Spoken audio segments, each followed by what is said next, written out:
నింగి, నీరు, ఉడమి మన జీవ వైవిధ్యాన్ని సూచిస్తున్నాయి.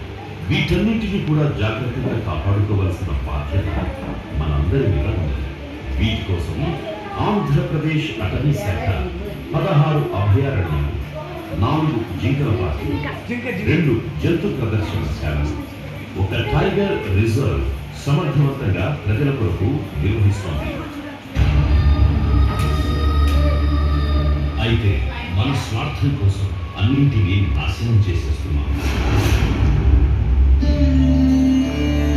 వీటిని పరిరక్షించే క్రమంలో రాష్ట్ర ప్రభుత్వం 120 రోజుల పాటు భారీ ఎత్తున గ్రామాల వనం మనం కార్యక్రమాన్ని నిర్వహిస్తోంది. కోట్లాది మొక్కల్ని నాటిస్తోంది. అహింసో పరమో ధర్మ అన్న మహాత్ముడి మాటలు స్ఫూర్తిగా సాటి జీవ జంతురాశుల్ని కాపాడుకోవలసిన అవసరాన్ని గుర్తు చేస్తోంది. వన్యప్రాణులు కొన్నిసార్లు గ్రామాల్లోకి ఆహారం, నీటి అవసరాలు కోసం వస్తాయి.